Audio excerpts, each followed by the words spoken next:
Do you want to learn about the one and only unbeatable pawn structure that I've ever seen on the chessboard? Then stick with me to learn about the mythical, improbable sextuple pawn play. Let's have a look.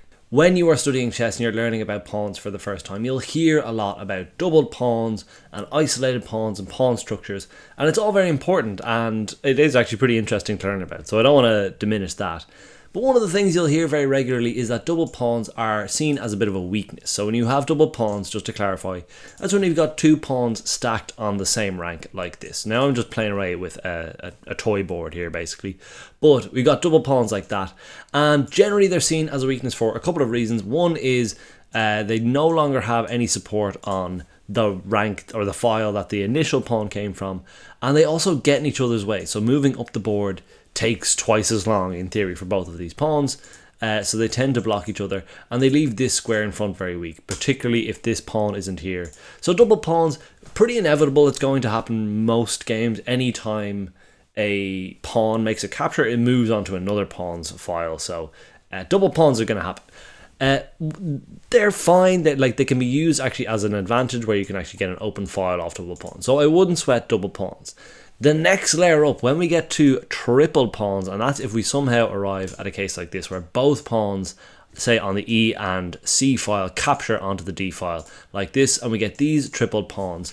Now if double pawns are bad, triple pawns are triply so, because of all of the reasons that we mentioned about double pawns. They slow each other down, but very, very particularly this square is just never ever going to be attacked by a pawn. These lads are just sitting ducks, they're waiting to get gobbled up, and they're very immobile. So triple pawns are terrible, pretty much in every case. I did do a video on the pawn willy where I was able to use triple pawns with some flank pawns to achieve a pretty desirable result. So check that one out. It is from the early days of this channel. But triple pawns, also called Irish pawns, which does lead me on to a bone I have to pick with the chess community, because along with Irish pawns, these tripled terrible pawns, as well as the Irish gambit, Irish tends to be like a little bit of a synonym for terrible in chess, which I obviously take umbrage with. I don't know if I can necessarily refute it in terms of how we Irish play chess, but just something to watch out for. You're on warning, chess community. Stop calling bad things Irish. So that is triple pawns, and the further you stack on up, the worse it gets. So if you do manage to get yourself quadruple pawns again as well, all of the benefits of, or I should say the detractions of triple pawns are present, and even more so because you're even slower. It's just an absolute mess. Quintuple pawns, exactly the same. Just like you're not doing anything with this. It's a real nightmare.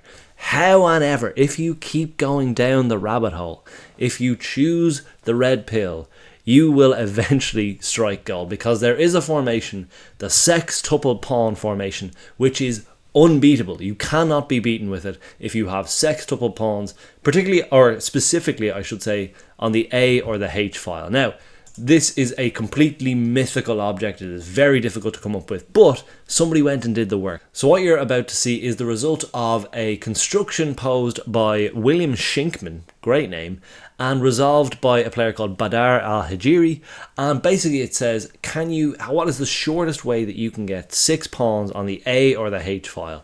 Now I'm going to play this out because it's absolute nonsense, and you need Black's, participation in this to allow you to move all of your pieces over to the A file. In this case, you need to give them a few pieces as well, because you need Black to have fodder for you to capture through, because all of these pawns need to make it on over here. And you might be asking, why can't you have septuple or octuple pawns? The reason you can't is because there are only 6 ranks between the first rank and the 8th rank.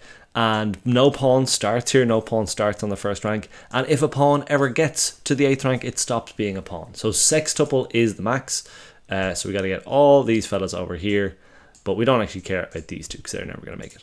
So this is the procedure. Not that you're ever going to know this, but I just thought it was fun about how much maths goes into what you need to do to be able to get your pieces all the way over to the right side of the board. And again, I'm not sure about every single maneuver here, but it all just means that you have pieces where they need to be. You have pieces that need to get over to where they need to be. And eventually we are able to get the unstoppable, unbreakable. And this is the quickest way to do this that we found so far. If you think you can do this quicker, by all means, go ahead.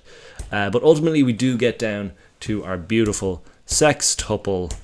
Let's talk about sextuple pawns, baby. And the reason I said at the beginning of the video, this is unbeatable, you cannot be beaten, is because the amount of captures it takes to get this means that you take every single piece and pawn that your opponent has to offer, so that the worst you can do is draw.